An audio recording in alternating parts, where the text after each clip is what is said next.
In our publication on what drives wage gaps in Europe, we look at the wage differences in Europe. Well, as we all know, there are large differences in wage levels between countries, in particular between Eastern Europe and Northwest Europe. In nominal terms, people in the Eastern Europe earn about 30% or 40% of wage levels of wages in Northwest. If we control for the purchasing power parities or differences in price levels, the wage differences will be of about 70 or 60% of Northwest European levels. But you may argue, people in Slovakia or Romania, they do different stuff. They may, you may have most of the workforce in Slovakia assembling cars, while in Germany or Sweden they actually design the cars. So that could explain the differences in wage levels.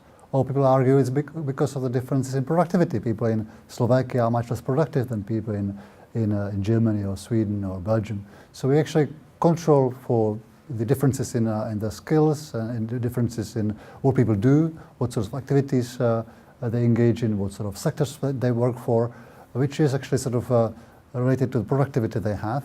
And what we find is that once we control for the properties of the workforce, once we control the same workers across countries, so people doing the same work in a similar type of company, with similar education experience, the differences in wages actually increase. So once we control the like-for-like workers, the wage differences increase. So it's not that the wage differences are explained by the differences in the composition of workforce or the differences in productivity, but actually the differences, the averages conceal the actual wage gap, because once we control the same type of worker across the countries, the wage increases widen, the wage gaps widen. We then go into sort of decomposing the wage gap, which sort of sectors and which types of occupations actually explain or contribute most to the wage gaps. And what we find out is that actually people working in more sort of simple activities like catering and the like, or people working in the supermarket as cashiers, they actually are in a more similar position when it comes to their wages, if we control for the differences in prices.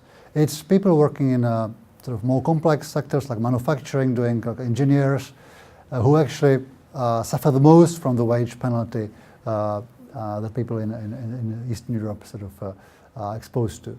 So it's workers in more complex activities in sectors like manufacturing who suffer from the widest wage gaps. And if we actually look at what drives it in a sort of more systematic way, we find out it's the differences in the Northwest. So people who are in a better paid sectors or segments of the workforce, like say engineers in machinery producing companies, they are sort of in a better position towards the rest of the workforce in their country, and this actually drives the differences between sectors in also across countries. So it's the relative position of these of the better paid sectors in the West or Northwest that explains why you have a sort of wider wage gaps for some occupations. So what we actually find out is the workers who benefit from stronger protection in terms of coverage, for instance, with collective bargaining, that sort of benefit from that, that they sort of benefit from sort of better working conditions and wages. So the way forward, I think, to narrow the wage gaps would be to actually develop improve the institutions such as collective bargaining in the East, where we see them being very weak often. So we would like to see the wage gap sort of being narrowed, and that can be done through a number of channels. And the public sector has a role to play, because public sector is one of the drivers of the wage gaps. People working in the public sector suffer from the quite high wage penalties. So increasing wages in the public sector would help. This would also put pressure on the private sector. Then we have the minimum wage as a channel to put pressure on wages to increase in a sort of low-wage countries. And finally, what's really important is that, as I mentioned, what drives largely the differences between sectors is the coverage with institutions such as collective bargaining.